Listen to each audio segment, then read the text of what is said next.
Hello, and welcome to episode 6 of the Nerds in the North podcast. I am host number 1, Matt, and joining me today, as usual, is host number 2. This is Nick. And today we're going to be discussing the most recent episode 4 of Falcon and the Winter Soldier, as well as maybe a brief talk about the newest episode of Invincible. And then we'll also be discussing the new trailer that dropped for the up and coming Loki show that'll be coming through Disney Plus, and maybe some other topics if we have a little bit of time near the tail end of the show. But for now, we're going to lead off with Nick and some of his thoughts on the newest episode of Falcon and the Winter Soldier. So, Nick, what do you think? Hi, everyone. People are probably going to disagree with me and dislike me even perhaps for saying this. I'm just really not digging this show that much. And I haven't really heard that many people actually talk about what they dislike about it. I think most people are kind of just fanboying out right now. Mm-hmm. So for me, this show is actually kind of driving me up the wall. There's just so many things in it that literally it's like someone walked up to, I know kids aren't gonna understand this, walked up to like a their classroom like chalkboard and like screeched their nails down it. Like just certain scenes I just want to like rip out my hair. And yet in the blog I wrote about this, literally I go through several points and I give it a cringe factor. So we can kind of run through that a little bit. Mm-hmm. But first, Matt, did you want to talk a little bit about what you think? Sure. Yeah.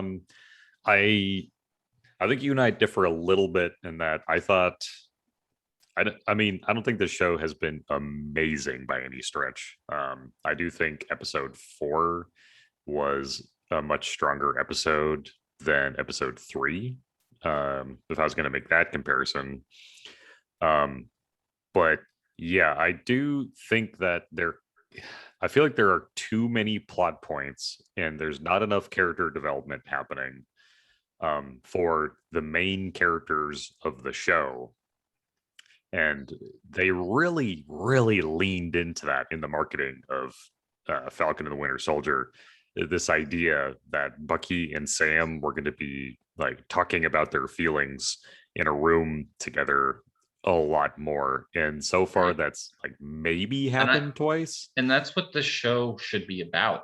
It's just two grown men in a room with no windows staring each other in the face and talking about their feelings.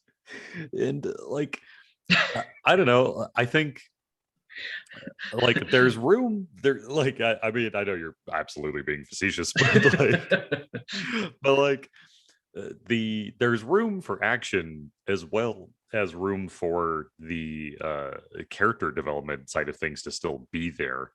But so far, all we've gotten is that like me Bucky, me Miss Steve, and me Sam, me don't care, and me that's have kind of the doubts. Yeah, right. Yeah, like me doesn't know what I'm in this show for. Yeah, right. Yeah, because we start the show off with with what I thought was going to be a much stronger like thread to follow. That was going to be their relationship with one another. And Wait, Bucky, Matt, you don't think this Flag Smasher storyline is like more interesting than Bucky and Sam's relationship together? not even remotely. I gotta say, like that's a hot take. That's a huge hot take. Because like the Flag Smashers, like I know they're like that. I feel like that's the entire point of Carly Morgenthau's presence in this show, is to make that group seem sympathetic in some way. And yeah, sympathetic. Right, it's like, but she's wantonly murdering people, and it's because that's the only language these people understand. And it's just like, okay, so this is just another case of like, oh well, they murder people, so why can't I murder people? It's like, well, I want to say this before we move on, is that you disagree with me. I actually think this is the weakest episode so far. And I think the reason is because I really hate Carly's character. I Yeah. hate it.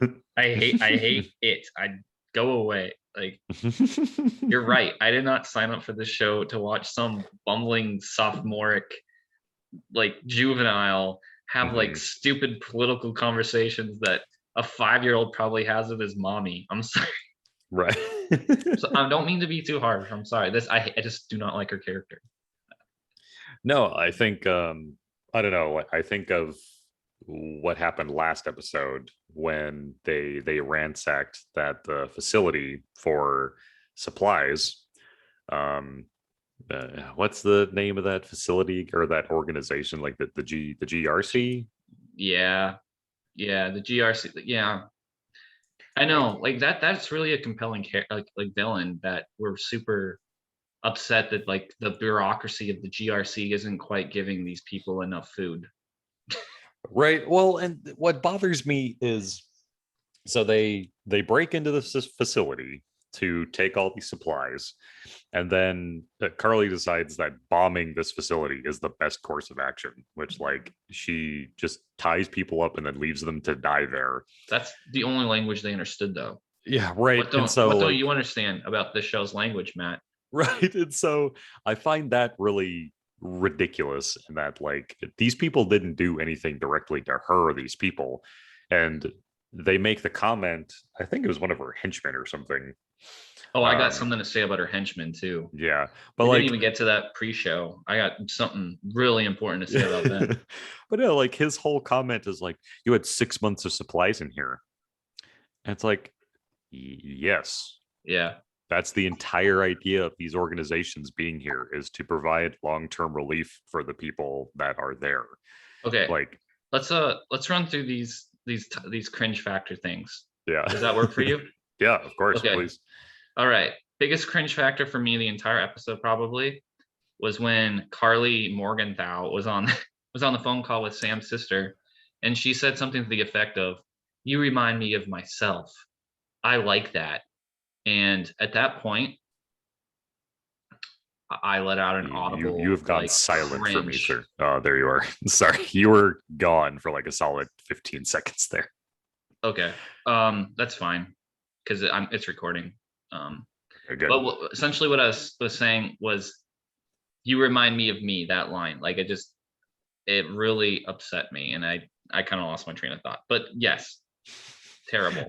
No, 100%. Like, I think it's a completely it honestly doesn't make any sense in context of that conversation. Like, you remind me of me. Like, you've spoken to this woman for all of 2 seconds, and your gut reaction is, "Oh, she and I are so alike." Like, what do you mean by that? Like, what is What really upsets me about every time Carly does anything that's like even slightly bad, they always Mhm. have like a few second long pause afterwards where the music wells and we get a nice like look at her like conflicted face. And it's like the show is just screaming, "Man, this character's complex, man. Like she's doing bad things, but she doesn't feel great about it." It right? just drives me up the wall. Yeah, I It's just like it makes the audience, me, feel stupid if like the show has to like overtly tell me to feel something. yeah. Well, it's the case of a show either like gently guiding you in a direction to have you understand, uh, or like providing context and having conversations happen that leads you to a conclusion. They don't hold your hand, but they lead you in that way narratively. Versus with this moment, they're like dragging you down the hallway, telling you Yeah. like Carly and Sam's sister are a ton alike. It's like, no, they're not. And why are you dragging me down the hallway? Like, Yeah, dragging me down the hallway, like my bloody back, just guts trailing behind because I've been dragged for like miles. yeah, it really does scream of it screams of bad storytelling or just Right. character development. Well, I think the thing that it's really starting to annoy me even more than even anything with Carly's character at this Mhm. point is that I actively am starting to dislike characters that I liked before this show started. or just like feeling a certain way. Like I used to really like Bucky's character. At this point, I don't really care about him at all.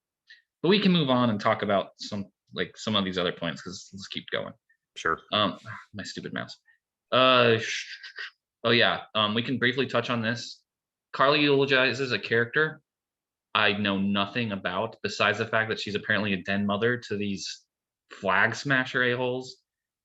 Why am I seeing this? I don't care who this person is. And like the show tells me she's like a great person and is Carly's conscience.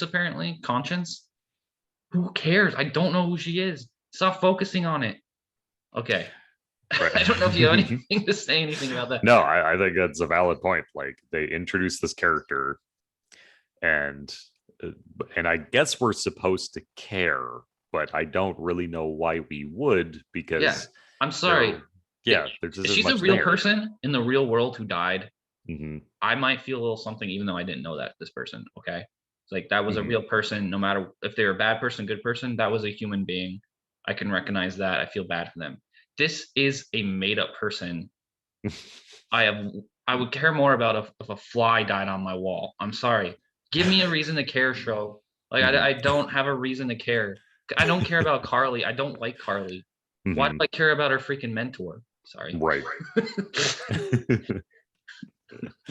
But moving on. Okay. Next thing that drove me up the wall, and this is the second probably most cringeworthy thing in the episode for me, was Carly and Sam's entire conversation after the eulogy or the funeral or whatever the hell that was.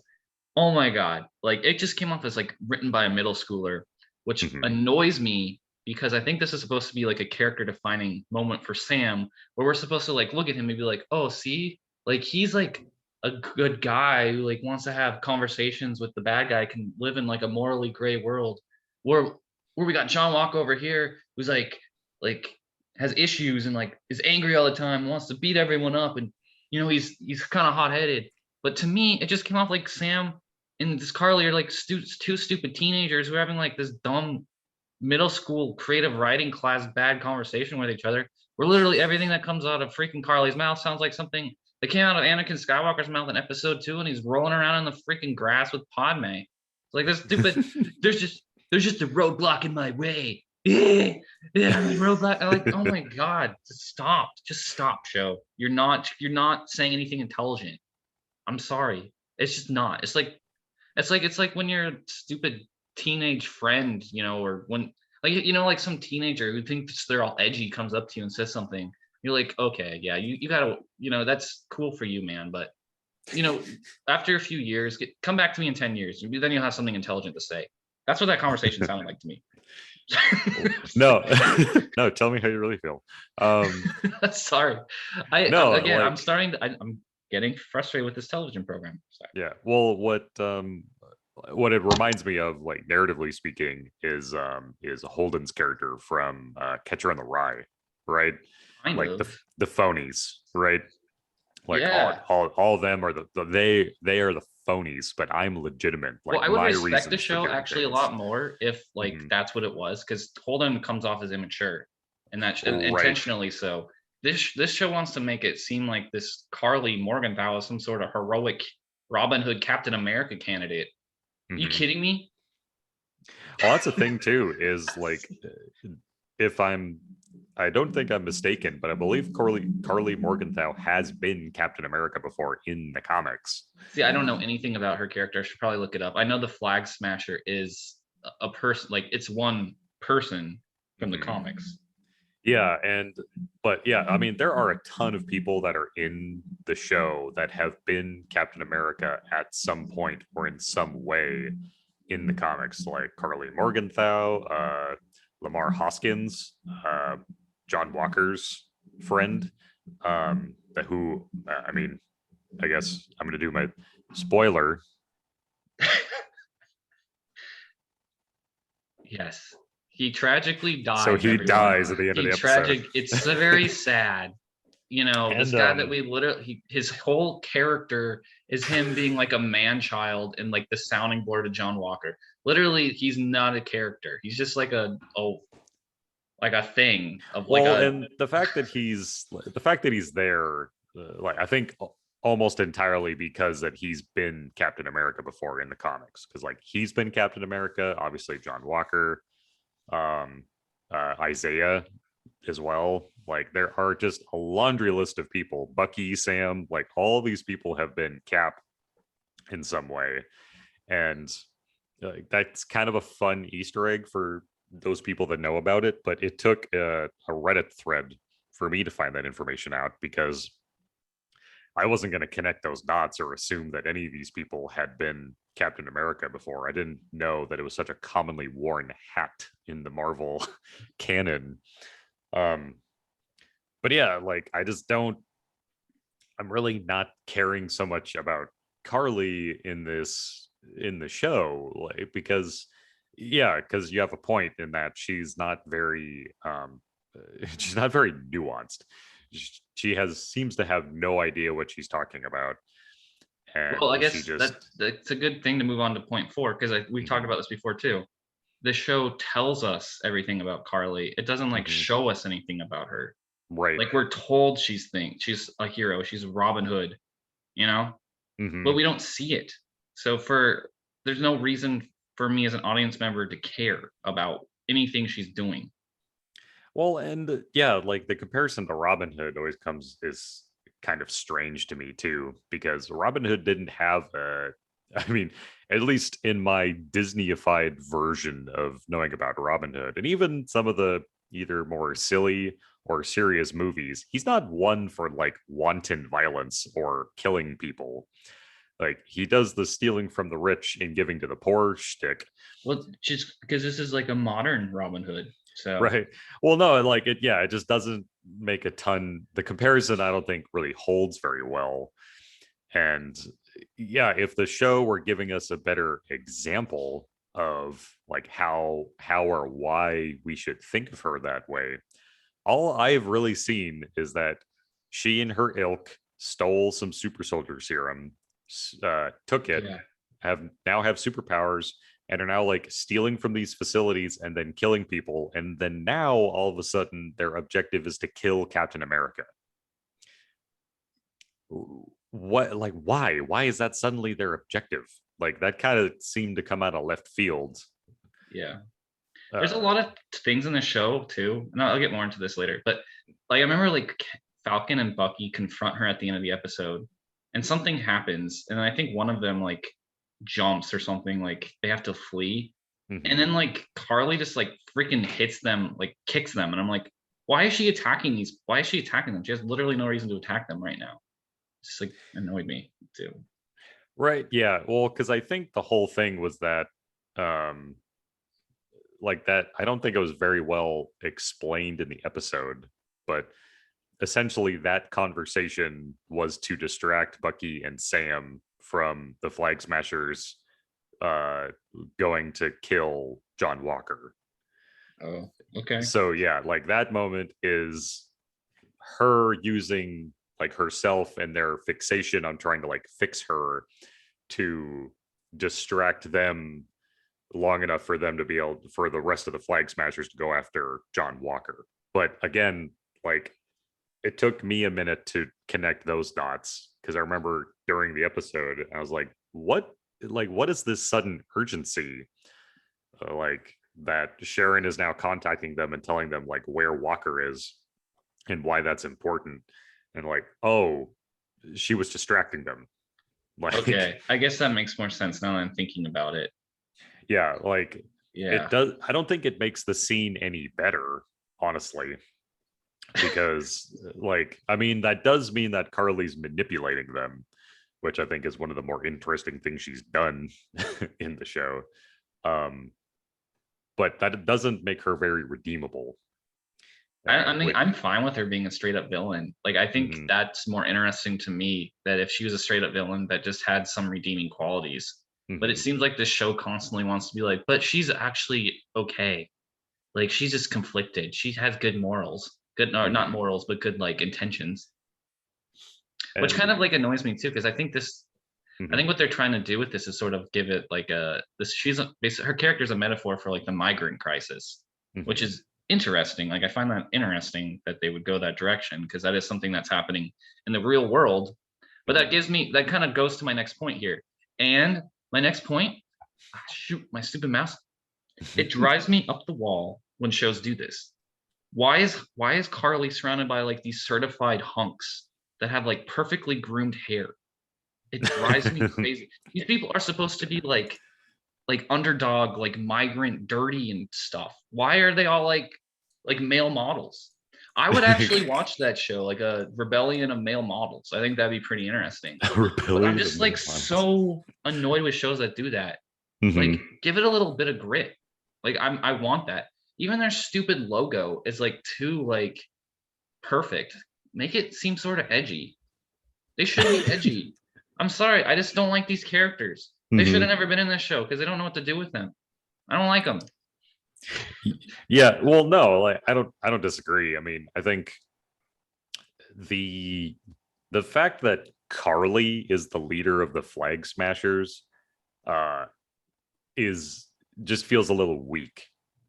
Like when like you have Zemo, this perfectly good villain who's in the show. I actually think the show is kind of ruining his character personally, but Yeah, but like I think I just think that he would have been a better choice maybe for like being the leader of this group or having something to do with them. You know what I mean? Like because clearly his resources are vast and his influence has a very long reach, and so it would not be entirely unbelievable to have Zemo be the main benefactor for this group.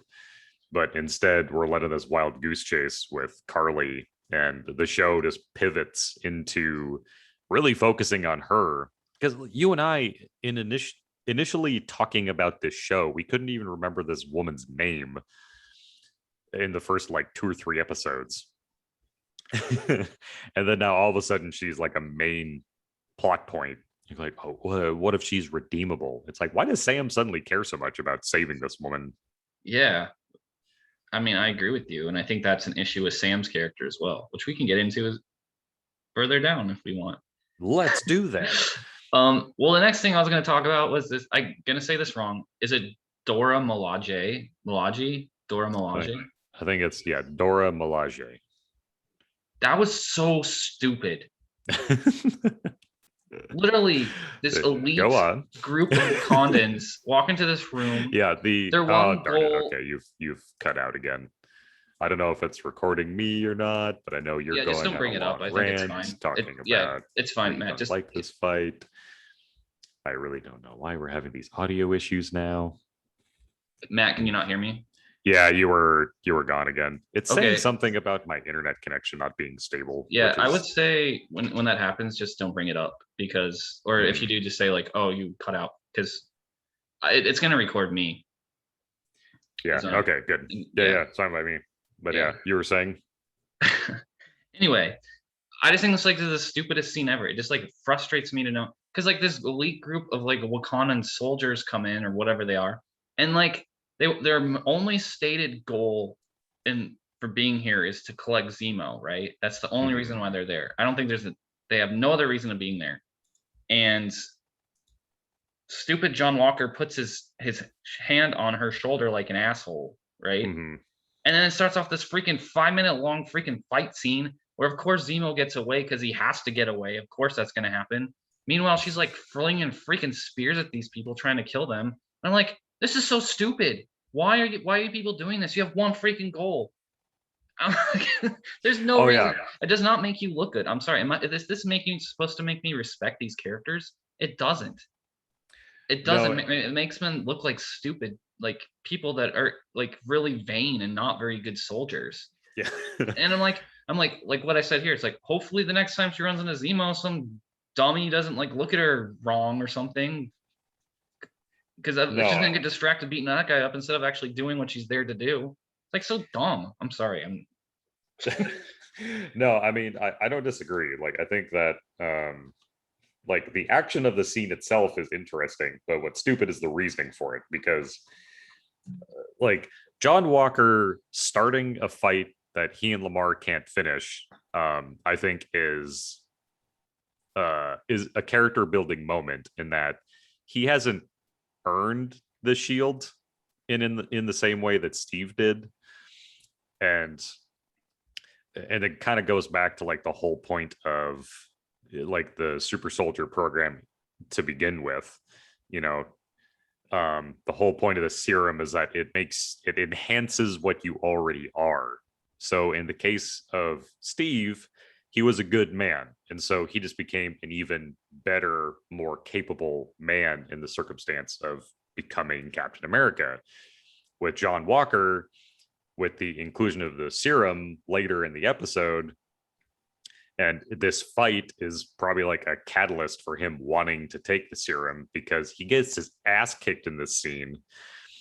And it's because he just expects them to respect his authority. Like, I'm Captain America. Come on. Respect my authority. You know?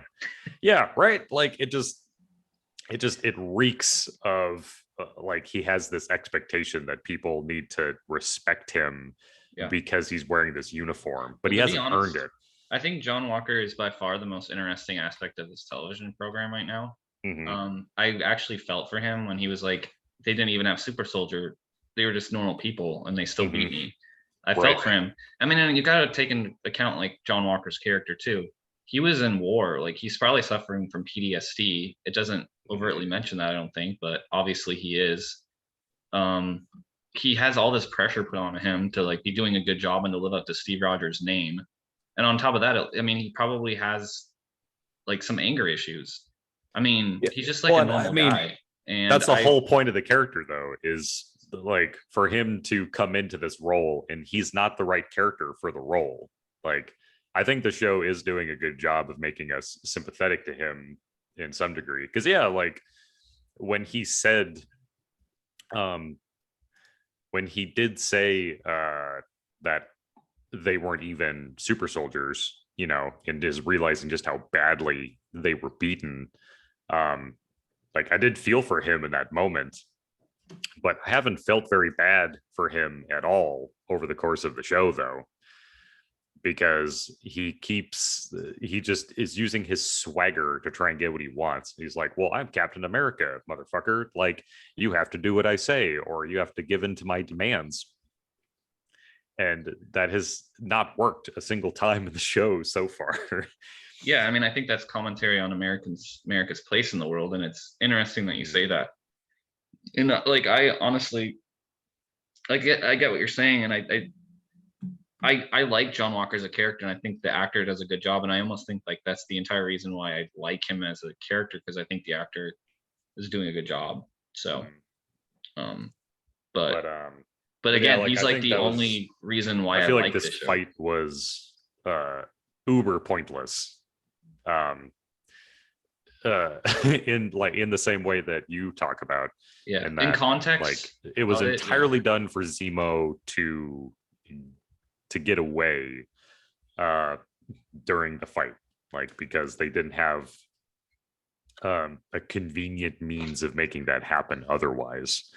So the fact that the entire focus ends up being on Sam and Bucky and John Walker and Lamar, it's like, why?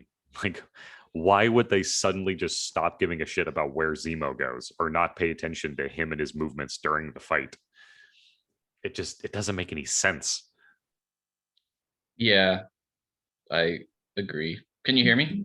Yes. Sweet. Yeah. I don't know what's going on with my internet, but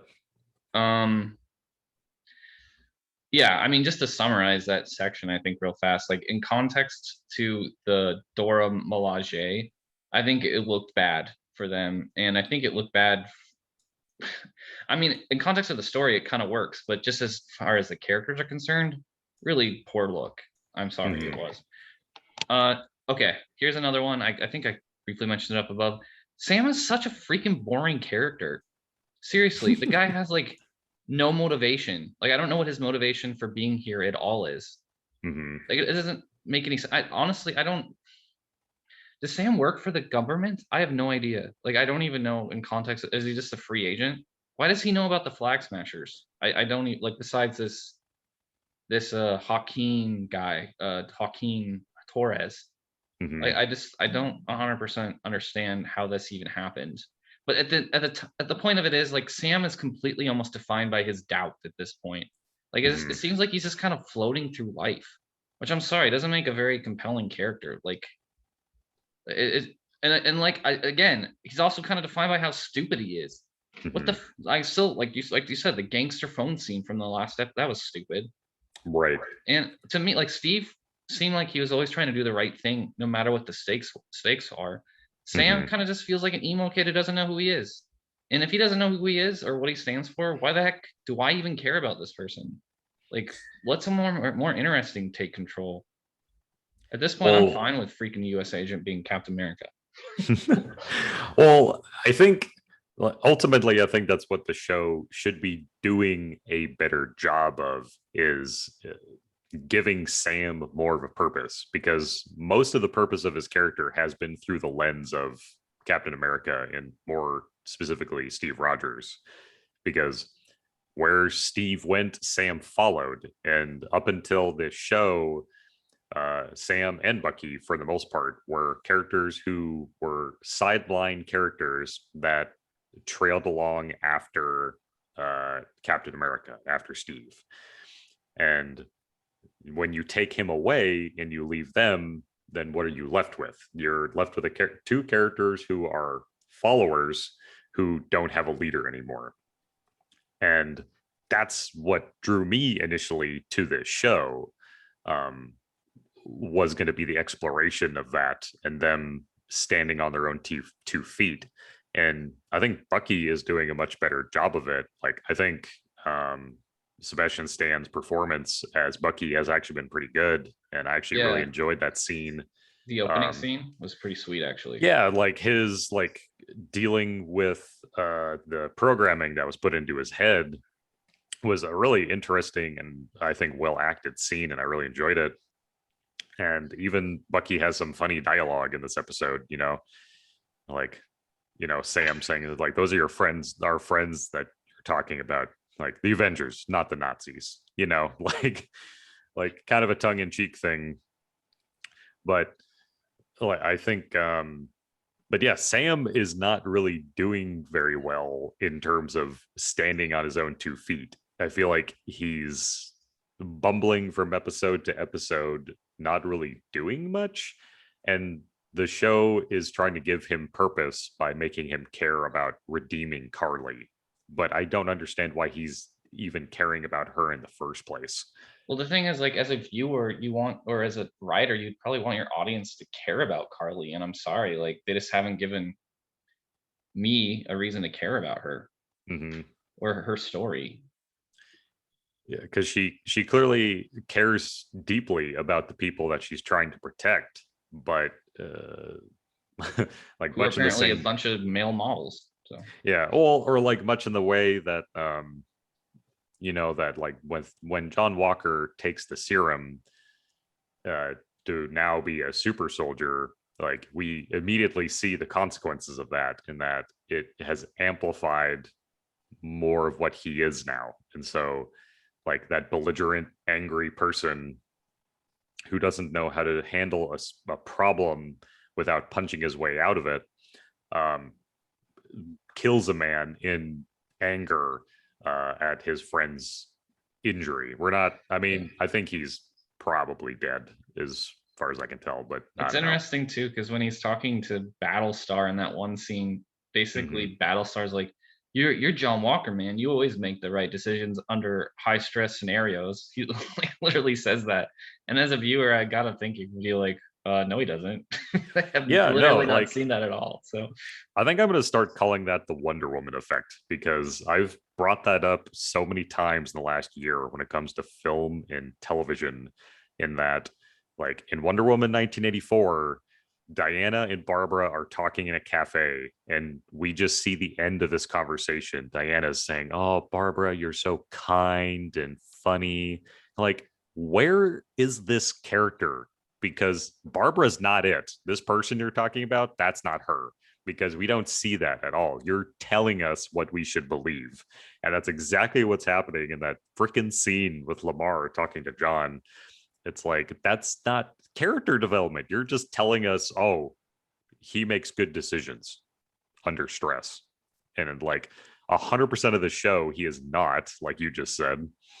And and they're just, it's really lame, uh boring storytelling, like, because we don't get to see these characters make decisions and us think, oh man, John Walker makes good decisions under stress. It's like, no, like 100% of the time he has not done that. So why are we being pigeonholed into trying to believe that he does? Yeah.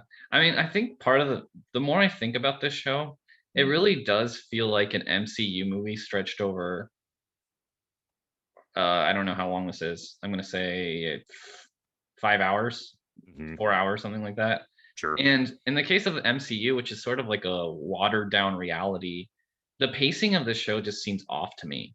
Hmm.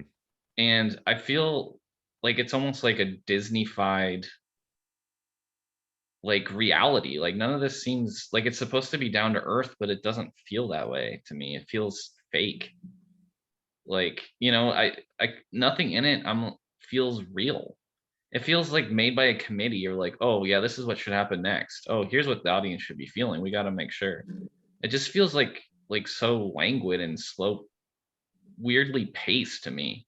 And I almost feel like if the scenes are like most of the scenes are like a minute longer, or sorry, a minute shorter, it would be better. Yeah, like, I don't know. well, and I feel like we have so many characters that were brought in for seemingly no reason. So I think my go-to example here is Sam's sister. Like, we start off pretty strong in the show with her coming in and Sam wanting to work with her to try and figure out the situation with their family's boat and what to do with that business.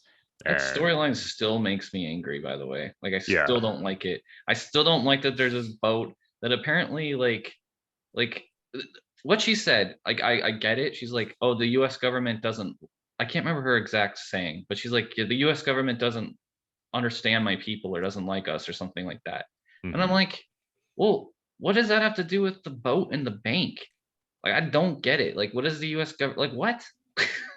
Like you Well, probably that's ran your business wrong, lady. I don't know. Like I don't know what the context of your situation is. well, and that's what I'm getting to, is that like they introduce her as a character, and then they bring up the whole thing with the boat and the bank scene. And I feel like that's supposed to be there for a little bit of flavor in terms of like how the world has seemingly just gone back to exactly how it was pre-blip, and how that's having a strong effect on people who, like, they can't reintegrate into the world very well because, oh, there's a 5-year gap in your work history. What's the deal with that? It's like, well, I didn't exist for 5 years. Thanks. But like, they introduced that, and we haven't gone back to any of that. And what I'm really not looking forward to is some sappy monologue Right. or montage at the end of the show that shows, a happy ending with the boat thing being taken care of. Sam's nephews and their mom is they're totally fine. The family's all great now, and Carly's redeemed or whatever. Like, I just don't, like, I don't know Want that what they're gonna, sappy happy ending. I totally agree. Totally yeah, like, agree. I don't know what they're gonna do with these loose threads, because we have Zemo, we have Sam's sister, we have, don't let's not forget Sharon Carter is in this fucking show too. And so far, she is the female badass in the background who has resources. That's her contribution to the show thus far. Is, oh, can we call in a favor? Well, you've screwed me over multiple times over the course of the last several years, but you know what? I like it. I like the cut of your jib. I'll do you a favor. And she does it anyway. And like, why? Why does she Well, feel the the show need to is help them at all? pretty sure the show has showed us there's something more going on with her, Hmm. and I'm sure she's tied to the power broker or something like that, which Yeah. but My it does. Sorry, I was just gonna throw this out there because this is my complaint of the first episode, and generally I really like the first episode. Was that Mhm. whole plot with the boat, and it still annoys me. And I think the main, and it kind of goes back to what I was just saying. Like it just annoys me about the mom. Like we know nothing about this boat situation. I think she's delivering food at some point during that episode, so I think they have some sort of business where they catch some sort of fish or See, the food thing, I'm not sea in. animal. Yeah, well, because I'm assuming they are fishing using the boat. The food prep, that is a thing that I didn't really get the context of. Um, Well, it just annoyed me because clearly she's like a divorcee, I think, or was she a widow? I don't remember. She's probably a widow. Let's face it, because that's the thing I dislike. Is like there's no the show is supposedly about like morally gray, mhm. but the mom is like this perfect princess who lives in a perfect house with perfect children. It just doesn't come off real to me. It just comes off like we're supposed to be like, oh man, look at this like beautiful family with like nothing wrong with it except the like the harsh world that they live in. It just doesn't feel real to me. Like if she had like some sort of like she's probably stressed out. Like I want to see her being stressed out being a single mom raising two kids or like she's something about her that just doesn't seem like the perfect woman. It just Well, I it don't just know. bugs Like, me. I don't I know. would I would kind of disagree there a little bit, and because the whole situation with the boat in the business is like her being stressed out. Like she wants to be done with this business and to move on, and but Sam's really pushing her to stick with it, right? I And agree with you, Matt. I actually do agree with you. Just something mhm. about it rubs me the wrong way, and I don't know why. I But I don't know why. do agree with you though in that I think it's more of a half baked thing that they've thrown in, and it's not well fleshed out enough to warrant being there. Like it's if they were gonna do more with that storyline, because yeah, I'm just waiting for that whole plot line to just like come to a very boring conclusion, and that Well, well they decide to sell the boat. spoilers. So apparently next episode they're going back to Louisiana, and it's going to be a pretty long episode. It's going to be like 61 minutes long, I guess, with credits. But Yeah, I mean, like the what that's going to entail, who knows? Um, yeah, but um, yeah, I'm going to move on real fast just to get mhm, to Zemo real quick. I know he's kind of the biggest part of the show right now. I think he's a pretty bad villain, and here's why. mhm, I just don't feel any tension from him. I don't feel nervous when he's on screen. I don't know what the heck they're doing with this character. I just think it's kind of stupid. mhm. Sorry. Like isn't like when a villain's on screen, I feel like I should be kind of like we're like, are they on their side? Like, is he good? Is he bad? Like, could he kill them or when's he gonna betray them? Because we know he's gonna betray them at some point. Like, I don't feel that. I don't have any of that emotion. I'm just kind of like, oh, he's there. Sorry. Yeah, well, I've there are scenes with him that I've liked, and there are scenes that I haven't liked. That stupid And Turkish delight scene, that was creepy and stupid. Sorry. well, I don't. It didn't come off as creepy to me because I think what they're doing there is they're playing off the idea that he was a father, because like that was his whole motivation for doing what he did with the Avengers in Civil War was the loss of his family. He had a wife and a child, and he lost them, and so that's him being a father figure, and like feeling comfortable in that context to speak to a child like that and to like be using him essentially to get information. That's how it came off to me. It didn't come off as creepy, but I could see in without that context how that would seem very strange though. I think it was just the way it was presented. Hmm. It just seemed weird. Like But I just don't get it. Everything the show does just seems weird to me. what seemed weird to me about that scene was he talks to the girl and he gets the information that he needs, and then he informs her that like the people that are there with him, Bucky and Sam, that they're bad people and they shouldn't be trusted. And I thought that that was going to lead to I don't know some sort Yeah. of No, like you're totally double right. The show is yeah. weird. It's like you thought he was going to like use this information like for his own gain and not tell them, but then like he tells them right away. Like I So was weird. imagining, yeah, like I was imagining a scene like from Indiana Jones where like the children all hop on top of Indy to like protect him, from like being murdered by the bad guys in the scene. Like there was a whole scene like that in that movie, years ago. But I was kind of imagining something like that like the children would somehow work with Zemo to help him like get away from his supposed captors, and Guess they like, still could. yeah, right. In theory, they still could, but like all of that little girl does is she leads them to where the ceremony's taking place, the funeral.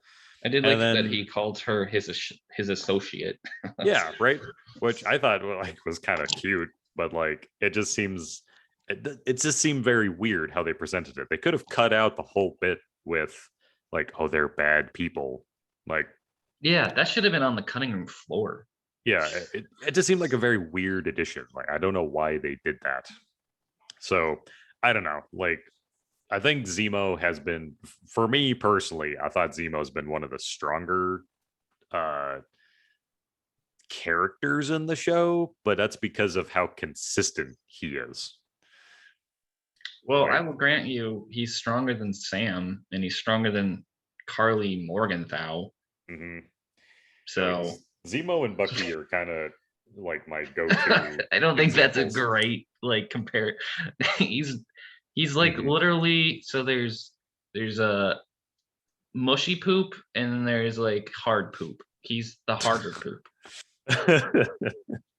I'm talking. Yeah, The only reason I talk about that is because I have to clean up my dog all the time outside. yeah. Yeah, the life of dealing with dog poop. Yeah.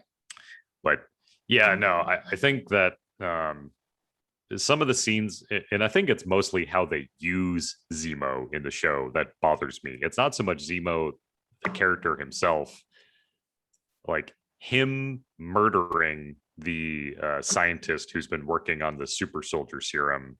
Uh, Nagel. Nagel yeah, is his name. Nagel, like, Also a completely stupid character.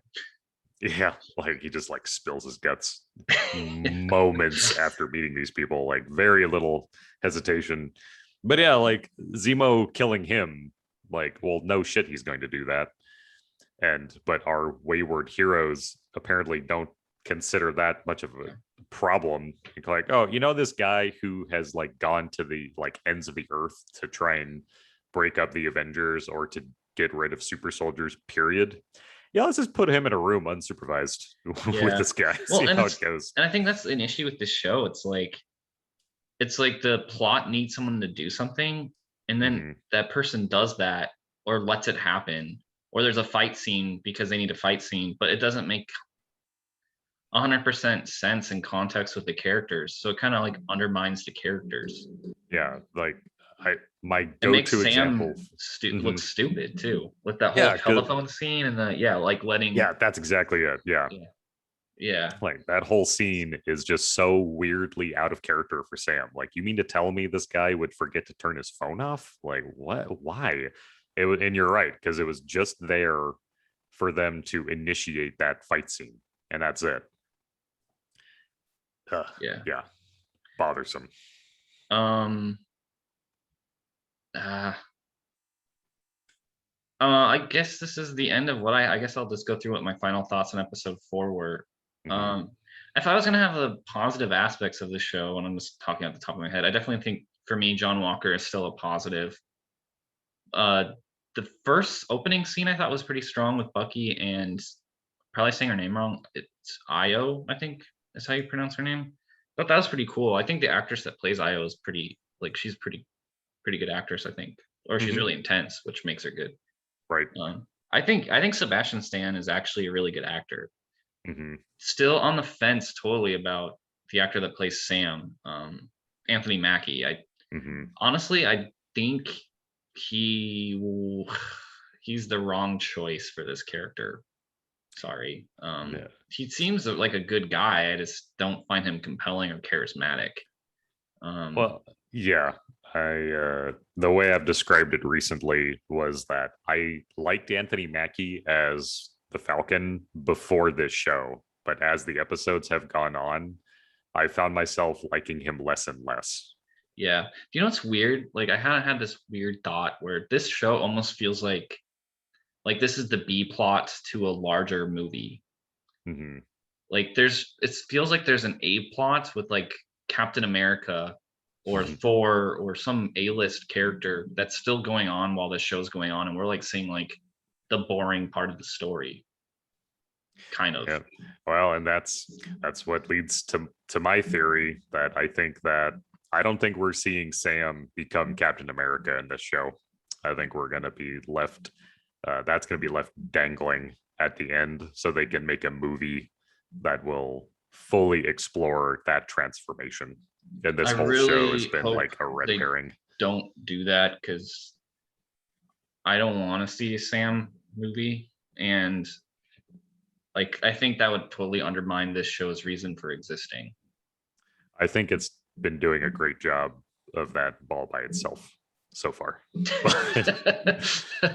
um okay, so I guess let's read through what I actually wrote here. So I said this show is so incredibly frustrating because yeah, I think it had a pretty promising first episode, which I wrote a whole blog about it. Like I was pretty ready to go. I thought it was gonna be pretty good. Like I had reservations about the boat storyline, but overall I thought they set up Bucky really well. I know we've talked about this. It's trying to say a lot, and I almost think it's almost trying to say too much. Like, if this show had to do one thing right, it had to sell Falcon's character as becoming Captain America, and so far I think it's failing at that. Though the Mhm. final two episodes might change my mind. It's possible. Yeah, I do hate being so negative on this because I don't like being negative in general. Like I like being excited about shows and getting excited for like the next big thing. Well, we're gonna move on to Loki next after this, and I am excited for that. I am really compelled by John Walker's character, and I think that's totally just. In fact, that final image of him with the shield with the blood dripping off of it, like Mhm. that's really cool looking. But at the same time, like in the back of my mind, they're like, oh, they were. This was all planned. Like they knew that was gonna be a cool scene or a cool final shot. I don't know. Something Mhm. about this show is like makes it so like I can like see straight through it. I don't know why. I just have a tough time suspending my disbelief of the show. Um, and I think the main issue with this thing is it's Mhm. focusing on this like stupid nothing burger plot with Carly, who is not a compelling character, and has like she has a very very small tie to like the overall universe. Like the only thing that she has tied to the universe was she's connected to the blip a little bit, but I Mhm. just don't think she's very interesting, and, like, I don't care about her, so I'm sorry. It's like what I say, it's like her performance goes from either watching paint dry, i.e., boring as hell, or me wanting to cringe right out of the room.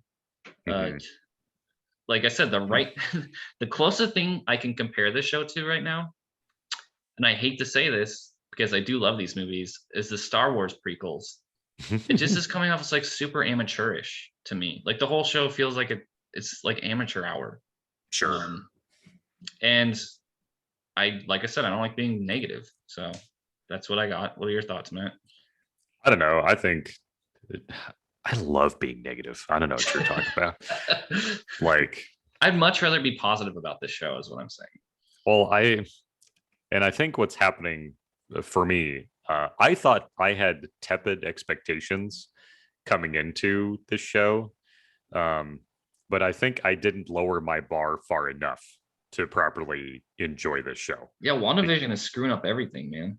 Yeah, because WandaVision had a very strong presence in TV. Like people, I would hear stories on the internet constantly of people staying up till god awful hours of the night to be able to watch it when it released. I still do for And this show, actually.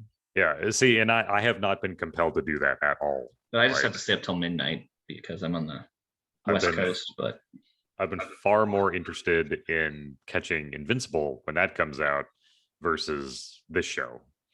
And I even forgot that this episode had come out initially. And I was like, oh yeah, I need to watch Falcon and the Winter Soldier. oh, Like, really? Dang. yeah, like I just haven't been that compelled to watch it. And I'm my running theory right now, which is based off of literally only two data points, so take this with a grain of salt. But we had a high point with WandaVision, and we're at a low point, in my personal opinion, with Falcon in the Winter Soldier. I Yeah. think Loki is going to be another high point, and whatever comes out after Loki is going to be another low point. I think we're getting like kind of a leapfrogging effect of Well, like I a think high, low. And I think it's just based on budget and effort that it takes to put together. Like you can get a WandaVision and you can get a Loki, but it's going to take a lot more resources and talent to get that done. But so you need a little bit of cushion in between those things. And I think Falcon and the Winter Soldier is exactly that. It's a fluff piece. yeah, if I was gonna put this on like a scale of MCU products, I would definitely put it down at the Thor 2 level for Yeah. me. Yeah, I think that's appropriate. If not a little bit I don't even want to say that. I don't know. Well, it could improve drastically. We'll see. Like episode 5 could do a tremendous amount. Like who knows? The addition of this character, that is it supposed to be a cameo? Is it a new character? Cameo, I think. Okay, so we're probably just gonna get Don Cheadle again. Because I'm gonna throw that into the ring. Apparently it isn't though. Apparently it's well, we can go into that a little bit. I'll move things along real fast. We don't have to talk about Loki too long. So Yeah. yeah, the Loki trailer dropped this week. I mean, I don't really know if it showed us too much more than what we already had. I Mhm. did like it, and I do like talking about this show, and I can kind of run through this real fast. Some of the interesting points I think moving into it. So Kevin Feige did come out and announce, I guess this is back in November, that Loki is going to flow into Doctor Strange 2 in the Multiverse of Madness. So I personally think that probably means it's going to tie into WandaVision a little bit as well, which excites me. And I know I've mentioned that before on previous podcasts. Um, I personally like Loki's character. I know he's a little bit of a sad boy, bad boy kind of like emo character, but I have nothing against that. Like I kind of like characters like that if they're compelling, which I do think Loki is compelling. Mhm. Loki in Myth is pretty interesting. I like trickster characters. He has sort of like a Joker kind of quality to him, which I kind of Mhm. dig. The other thing I'm getting into again, I'm going to reread this Neil Gaiman's Sandman comics because I love those so much, Mhm. and Loki is in those as well. And he's actually pretty interesting in that series. He's kind of like almost like a sinister like character, which I like. Sure. And I almost I don't know if that's the proper context for the MCU, and obviously Sandman is in the DC Vertigo line of comics, not anything to do with Marvel. But yeah, Loki is just really interesting trickster character, and I've always really liked trickster characters. Here's a little what so tricks. I don't know if you can see this, but Loki's the guy in the middle with the kind of flaming red hair, and Mhm. behind him is Puck, which I also kind of Puck is really interesting in the Sandman series. I don't know if you've ever read those, Matt, but highly recommended. I definitely Has the been best on thing. my to-do list for a long time. Yeah. Yeah, I read it when I was in college, almost like 10 years ago now, and yeah, that the show or the comic book really was really good. Like I really recommend it. And apparently, I think it's HBO or Netflix that's going to be putting out a Sandman show at some point. And Well, that's cool. to be honest, I'm not that excited for it because I Mhm. just don't think that it would transfer that well into like a TV show. Sure. So, but this is my opinion. Yeah, the TVA, which is the Time Variance Authority, which factors big time into the trailer and the show in general. It looks like, and Owen Wilson's character, he's playing a character called Mobius M. Mobius, which I love that name. That is so Yeah. awesome. That is like straight up like pulp sci-fi, which man, that's so cool. I love stuff like that. And yeah, the Time Variance Authority. So basically, you can see in the trailer, basically these guys are tasked with monitoring the timeline essentially, and also the multiverse, making sure things don't get too far out of line. So clearly, stuff was going on in Endgame where that that happened. I don't know, like if Steve Rogers, him moving through the timeline is going to affect anything. Do you have like a little like really brief little cutscene where it almost looks like you can see the Black Widow like on I think Vermeer looking at like a dying Mhm. star or something, and I don't know Right. what's going on there. I mean, that could be pretty interesting. But it looks like Loki's getting tasked by the Timekeepers, which is the TVA, to do something, and I'm not sure what yet. But I really like that. I think that's really cool. Like I love wacky sci-fi concepts like that, and I get like a super like. Isn't there like a Rick and Morty episode? It kind of reminds me of that Rick and Morty episode where like the timeline just keeps like multiplying, and like they have to like send in like a time policeman to like stop it. And it's I that's what the vibe I'm getting. Um, Another thing too, Kang the Conqueror, which I don't know too much about this guy, but man, Hmm. look at that artwork. That is so cool. Like I love that kind of pulpy science fiction, like Jack Kirby looking stuff. I Sure. don't know if Jack Kirby was behind King the Conqueror. And obviously this isn't actually Jack Kirby that drew that, but Hmm. it does have like a very Jack Kirby, almost like dark side sort of look about it, which man, Has that that's so vibe, right? cool. Yeah.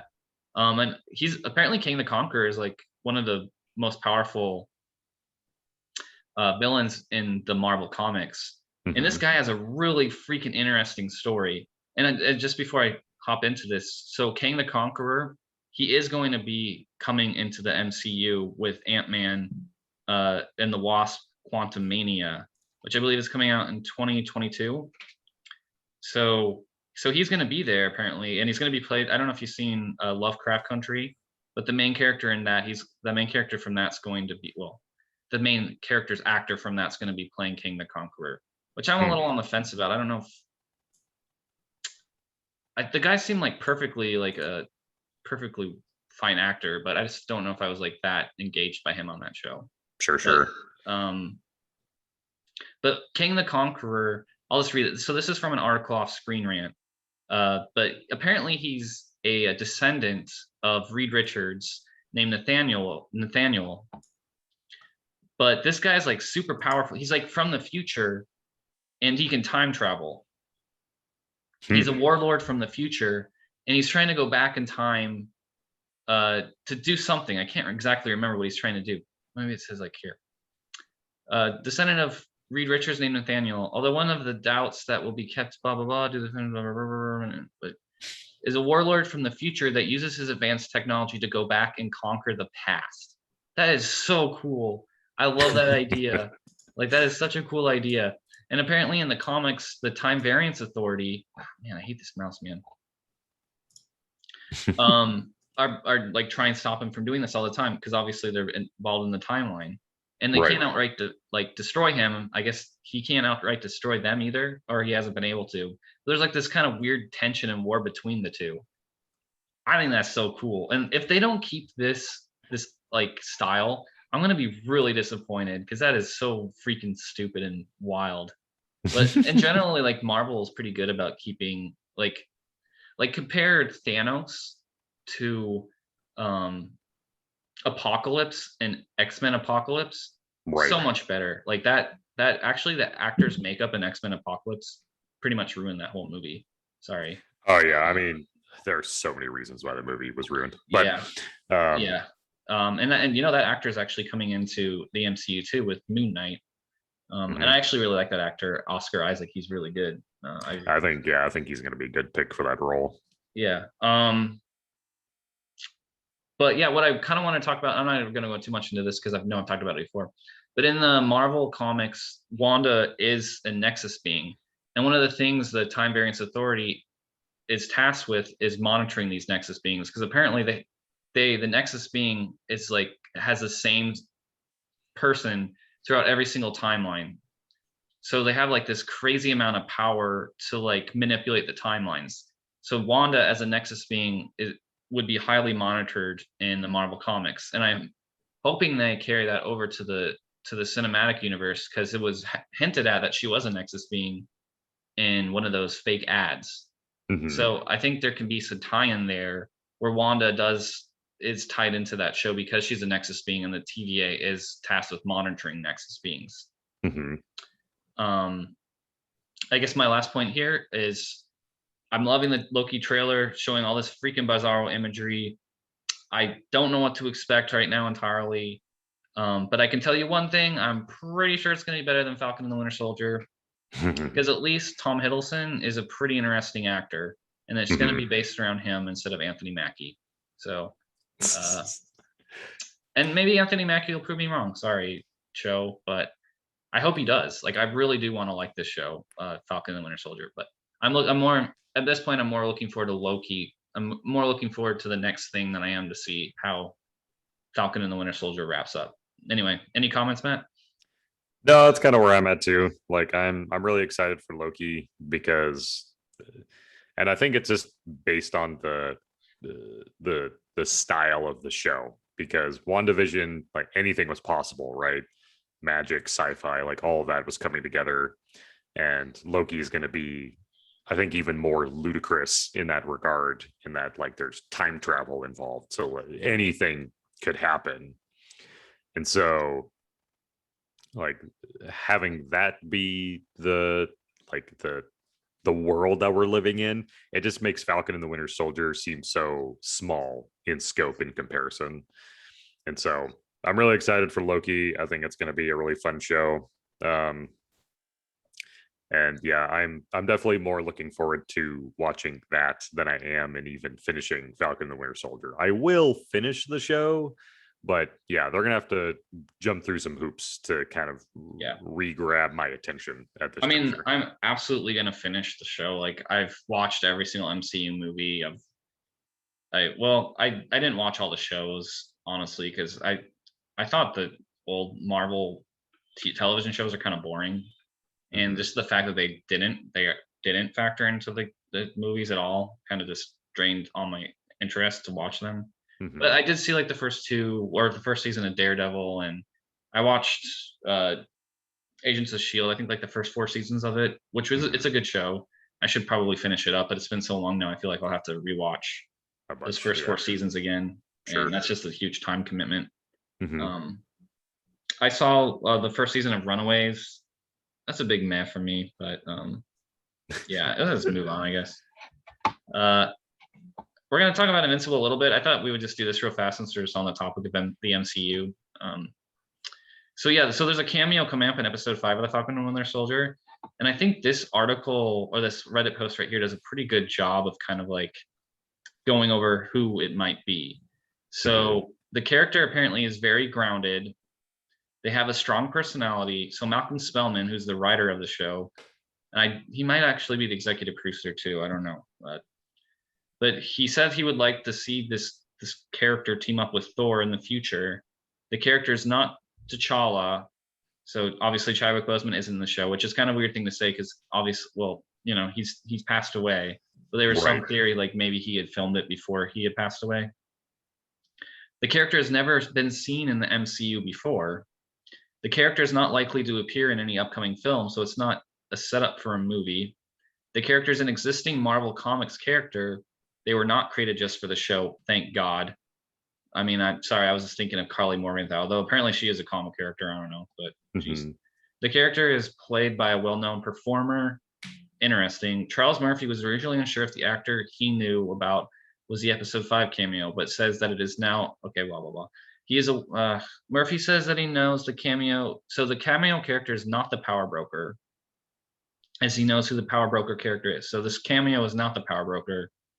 Many assume the character was a woman because of the picture. So there's been a lot of speculation that it was actually Florence Pugh, I think how you say her name, for the Black Widow sister, I think, from the new Black Widow movie, that was going to be the cameo, but it doesn't really seem that way. There's also been kind of rumors that the character is going to be a blonde woman. So yeah. So I don't know. I thought it might be kind of interesting just to run through some of these comments and see if anyone actually posted anything where I'm like, for a while people were like, it's going to be Wolverine. I'm like, yeah, right. I think like WandaVision should have taught a lot of people to know better in getting your hopes up for. They're not going to introduce the freaking X-Men through one of these shows. Like, I don't think that's ever going to happen. They're going to do that with the movies because they want people to have a reason to see the movies. And so the shows they're there to be fluff. I don't know if like fluff is the right word I would use. I think they're kind of meant to fill in But I mean, you're right. Like nothing has happened in them, or like you need to watch a show. I think to understand the movie, probably that it Mhm. ties into, but Sure. which is fair. Like I think that's how it kind of should be. But I like this comment though. For the cameo, I'm 90% sure it's Goldie Hawn as Walker's mother, because in real life, Goldie Hawn is the actor that plays John Walker's mother. That was kind of funny. That would actually be really funny. That would be like upsetting though, because people are like, really, it's Goldie Hawn. Okay. Honestly, okay, so I have I have just this is completely off the cuff. My running theory now is that it's going to be Betty White. Who would she even play? Doesn't matter. It's just Betty White. Because see, here's the thing. We've hired the new Wolverine. It's Betty White. Everything that they have indicated from this interview is that they're not probably going to appear in another movie. They haven't been in the series, in the movies so far. And the reason I'm thinking this, I mean, one, because it's funny, but two is that what was the last time like we were discussing like what the like big character was going to be in the next episode of a show? So this was WandaVision with Paul Bettany. Yeah. And he was talking about himself. And so I think it's going to be a totally tongue-in-cheek, silly little character or cameo that shows up. It's not going to be some like super important character. It's going to like mostly be the actor or actress that plays the character that makes it interesting. I like this comment. It's like, my sister's gardener's dog works at Marvel, and I can confirm that the cameo will be a potato chip. Oh God. Yeah.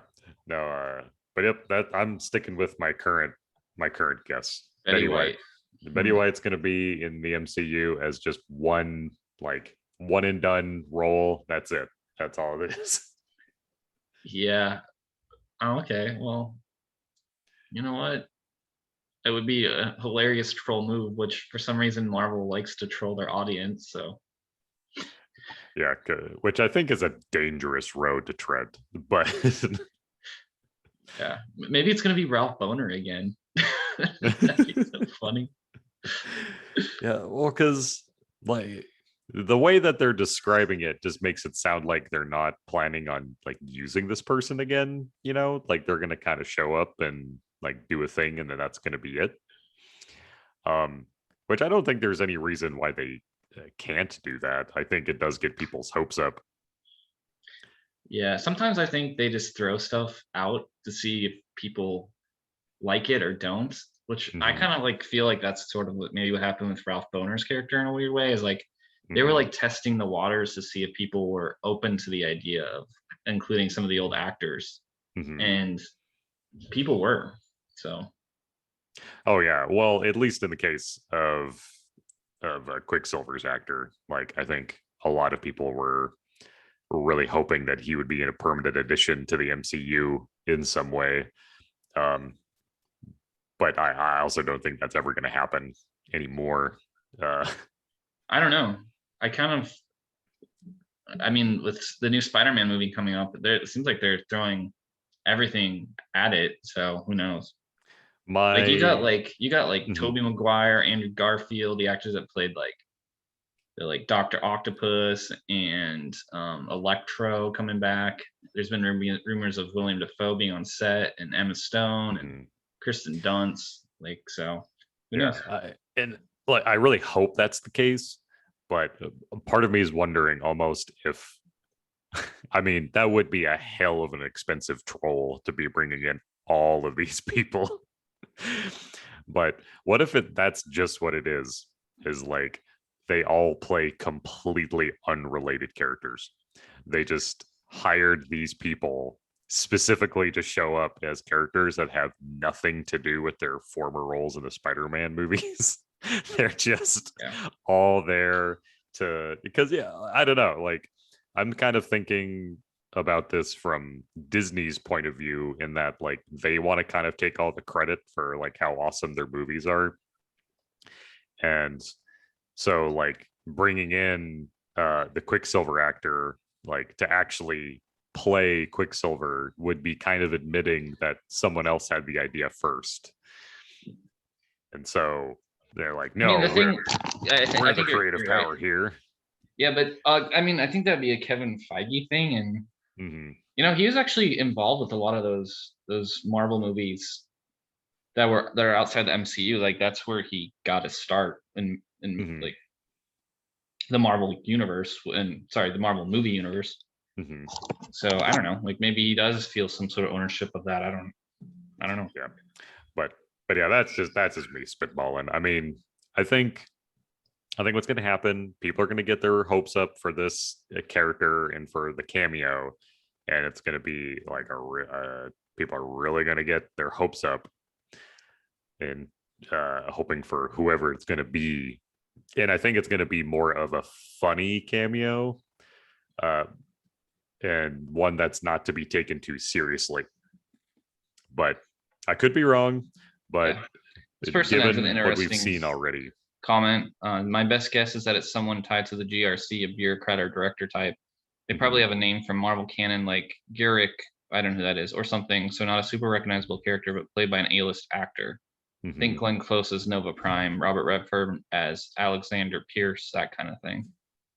I could kind of see that happening, but also the Spellman, Malcolm Spellman, he played it up quite a bit, so I kind of feel like it's a little more than that. But yeah, I just saw one that as you were scrolling there, what immediately came to my mind was Matt Damon from well, he's gonna Thor be Ragnarok. he's gonna be in the new Thor too, apparently. Yeah, right. Well, like that was my first thought. It's not him directly, but it's going to be something akin to that cameo. Like, Yeah, well, it might be because like Malcolm Spellman, like you said above, like he wanted the guy to star with Thor, so I almost like think it's somehow tied to that character or something. Right, but then he also said that it hasn't been someone who's been in the movies yet. Correct? Yeah. So it's going to be Ralph Boner's father, played by Hugh Jackman. Played by Hugh Jackman. Yeah, that'd be the super troll. Right. Yeah. Like I honestly think it's going to be like uber trolly. Like I think. You think they would have learned? Oh, look, Matt, look, Buck's sister, played by Betty White. Yeah, right. Like, dude, that would be so funny. Bucky's sister. Yeah, because she'd be super old at that point. Yeah, she'd be so old. Oh my god, that would be so goddamn funny. Yeah, like. Oh, wait, man, there's a lot of theories that it's Betty White on here. Really, like, I had just totally spitballed that. I was like, who would be the funniest person to cameo? Well, she's like 100 years old now. Yeah, she is 99. She's 99 years old, and well on her way to 100. Whoopi Goldberg as the mother of Falcon. Okay. See, they can't do the parents, Sam's parents, because they're dead, right? I'm pretty sure they're dead. I have no idea. That's why they have this freaking boat problem to deal with, man. Yeah, that's true. Yeah. Senator Kelly, played by a woman. Yeah. Yeah, most of these aren't that great. Keanu or Denzel, sure, okay. Yeah, they're gonna burn the option to have Keanu Reeves on a cameo. Yeah, all right. I'm sorry. Get the hell Keanu Reeves plays Bucky's sister, who's now 99 years old, and they just age him up a lot. Ben Stiller is literally a piece of shit. That was my dog. Okay. I think that will probably move us on to Invincible. I'll let you start off with that one, man. I don't think we really have too much to talk about there, but yeah, this episode with Invincible was, I feel like not a ton happened to like move the plot along. Really, it was just kind of setup for future stuff, and this was something that I had seen just happen in the comic recently as well. But really, it was all about Titan, the rock encrusted criminal that Invincible first ran into. I think in the first episode, yeah. It like really revolved around a lot of that, and him eventually becoming the new crime boss in the city that they live in. And a character that we hadn't been introduced yet with Machine Head, who is the mob boss and who has employed Titan up until this point. And Invincible gets his ass kicked in this episode, as do the rest of the Guardians of the Globe. I keep almost slipping into Guardians of the Galaxy.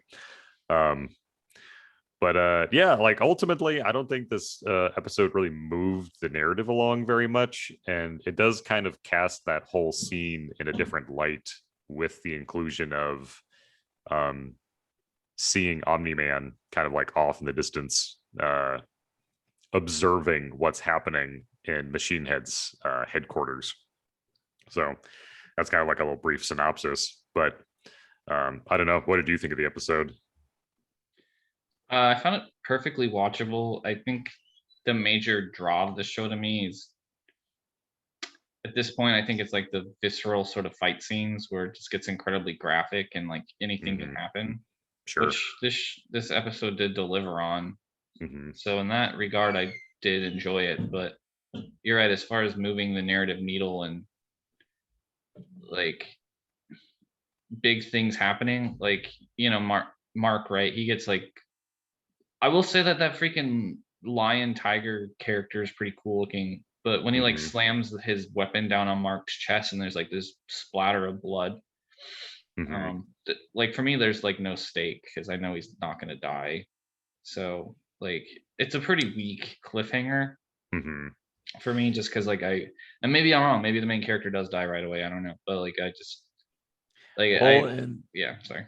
No, like I felt the same way, because in the comic, like he gets his ass kicked in that scene, certainly, but like not to the extent in which they have in the show. Like he gets his teeth kicked in for sure, and he's badly wounded, but it's not like this hospitalization thing, like because he looks like he's torn open during that fight, and that really doesn't happen in the comic. Like he's definitely beaten badly, but not quite to that extent. Really the only thing that stayed consistent between the two scenes was that Black Samson ends up in a coma, and but other than that, like, yeah, Invincible doesn't get beaten nearly as badly. Monster Girl doesn't actually get beaten up very badly at all, but that's because the character who does get beaten up doesn't actually exist in the show thus far. Who's that?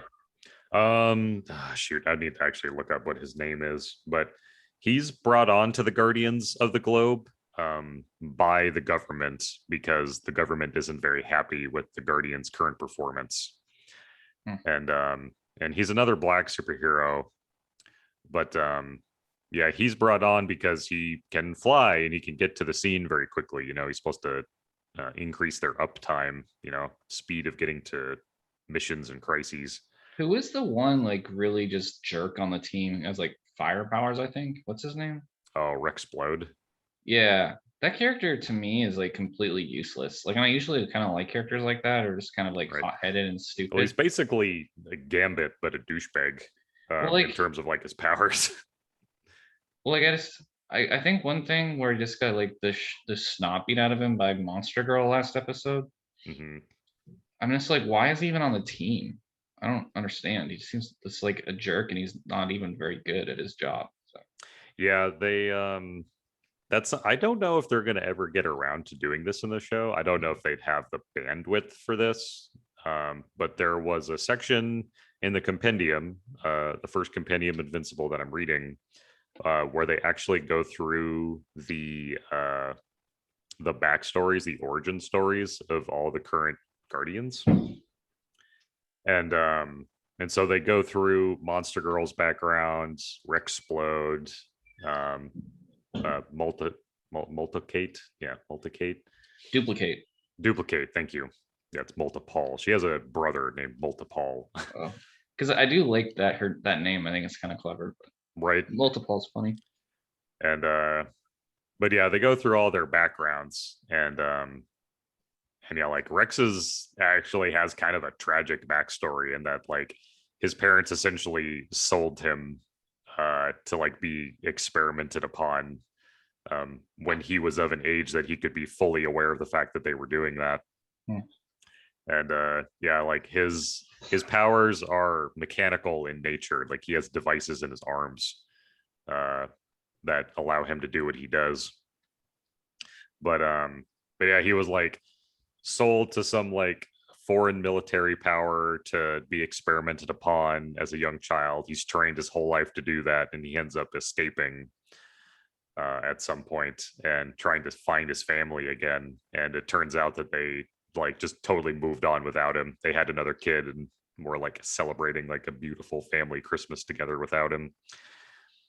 So he has a pretty tragic backstory. So it kind of does explain a lot of his behavior and why he's such a jerk.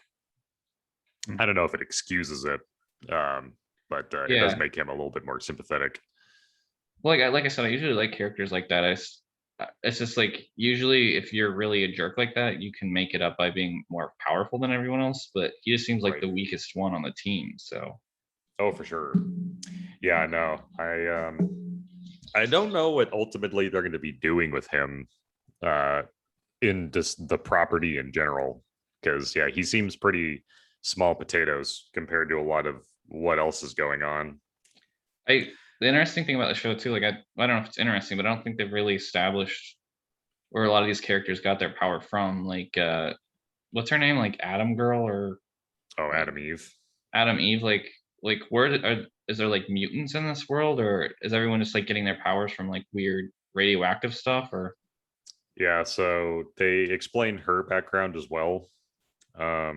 She got her powers like she was experimented on like genetically before she was born by a scientist for the government, for the US government. And the scientist actually fakes her death like with a stillborn child so that she can have a normal life for the most part. And she starts discovering her powers on her own. yeah, And I guess specifically I was just kind of curious because in this episode it seemed like her parents didn't really like her being a superhero. So I'm like, well, why did she have her powers? Like, were they just come to her, or what happened with that? So yeah, so yeah, like yeah, she was experimented on as a baby before she was born, and then yeah, like what they did exactly they don't go into detail to explain, but I don't think those are actually her birth parents. oh, okay. Like she was given to them. I don't think they know that. I don't even know if she knows that fully, but Yeah. Well, it seemed like her dad did her dad in the show have red hair? I can't remember. I don't think so. I think he was balding. Okay. I don't even know if they really showed much of a hair color, but yeah, like he was. That seems to be consistent from the comics to the show, and that like her parents are not that great. Like they're kind of absentee parents at best, and not very supportive at worst, or at best, I guess. Absentee at best. Yeah. I mean, I think, like I said to you earlier, I think this show is kind of hard to recap every week, especially because it doesn't really seem to be like there isn't much going on. So Yeah. I think it'd be better to like just review it when it's all done. And there's only like 3 episodes left this season. Mm-hmm. But I think, yeah, like maybe talking about it for like just a few minutes is all it really needs at this point. But.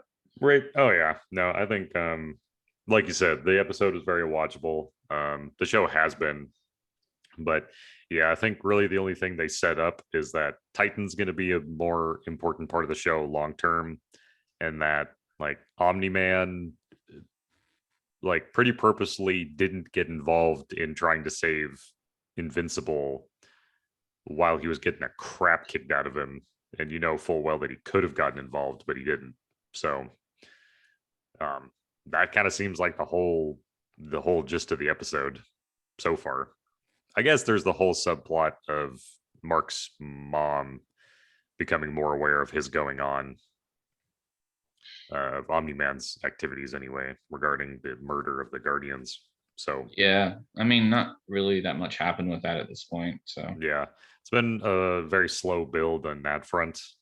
And like a lot of that information's already been like fully sussed out in the comic already. So they're definitely I think this first season is going to end with all of that coming to a head, and then later seasons will have different storylines. But Yeah, I would agree with you. I do think the show's kind of like it's kind of coasting on the fact that like there's mystery built up to why Omni-Man's doing what he's doing. mhm. Uh, but like I feel like that mystery is really compelling, but it's also really kind of not that hard to figure out if you think about it for just a few minutes. Mhm. What he's doing, because like they've already hinted at it greatly. I mean, essentially, like, isn't like I'm just spitballing here. So so Vitrium or whatever. Is that what it's called? Vitrium? Viltrum. Viltrum is basically they're a planet of conquerors, and he's basically keeping the planet alive until they can show up, right? I mean, if we're gonna go into full on spoiler territory, yeah, basically, um, it gets revealed a lot earlier in the comics that um, Mark's dad Nolan had told him that Viltrum was a world of peacekeepers, and they sent people to protect worlds and to help bring them up to a higher standard of living. But the reality is that they're conquerors. Viltrum is absolutely a conquering race, and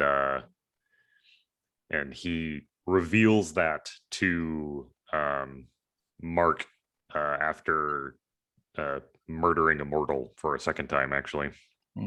I mean, to me, like the big mystery then is like, well, why doesn't he just take it over now? Clearly, he's the most powerful thing in the galaxy or the solar system. So yeah, they don't. I don't know if they necessarily explain that very well. Really, it's mostly the excuse is that their forces are spread thin, and that rather than sending like a massive invasion force every time to like conquer a world, they've changed their format to sending one Viltrumite to each planet they want to conquer and slowly weakening it over time. And essentially their timeline is 500 years. And so Viltrumites have a tremendously long lifespan, apparently. So has Nolan actually been on Earth a lot longer than he has made it seem to be? No, he hasn't been on Earth for very long at all, which is why like the thing that he tries to sell Mark on is that one, because of the way Viltrumite DNA works, he's basically entirely Viltrumite. Like has very little human DNA, if any, in him, and he wants to rule Earth with Mark at his side for like the next 400 years until the Viltrumites show up, in which case they'll hand over Earth and go in their merry way. Yeah. Huh. Yeah, it's a very very strange exchange of information. Well, I get it, and I think it's interesting. I just don't know what's stopping him from doing it now. Mm-hmm. Yeah, and really, I mean, that's why he killed the Guardians. Was to weaken their forces. I think he wanted to accelerate the takeover. That's why he tries to enlist Mark. So I think if Mark had joined him, they would have taken over Earth immediately. But Nolan recognizes that Mark is a potential threat, essentially, that he could potentially fight against him and actually stop him. But I don't know whether they'll explain it that way in the show or not. The timing of things has definitely moved around quite a bit. So yeah, I mean, I look forward to, I think especially when we get into the final few episodes, it's going to be, things are going to happen. So yeah, I'll be curious to see if they change much more. There are entire storylines that are kind of missing at this point, so I don't know if they're going to introduce them later, or what they're going to even do for a second season. But well, yeah, no, I look forward to seeing more. So well, I think we should probably wrap this thing up. I think it's been kind of a long one. So yeah, no, we're definitely at the long end. So yes, ladies and gentlemen, thank you again for listening to this episode 6 of the Nerds of the North podcast. Thanks for listening in and listening to us rant about why Falcon and Winter Soldier is kind of meh. But if you have any strong thoughts or feelings, I'm hoping at some point we'll have some level of conversation we can have with our audience. All 0 of you right now, but we'll hopefully figure out some way that we can incorporate some discussion to be had with listeners if they would like to participate. So, but for the time being, we're going to be signing off for the day, and I want to thank you all for being here. Yeah, thanks for listening in, everyone. I appreciate it. Okay. We'll see you next week. Bye. Good night.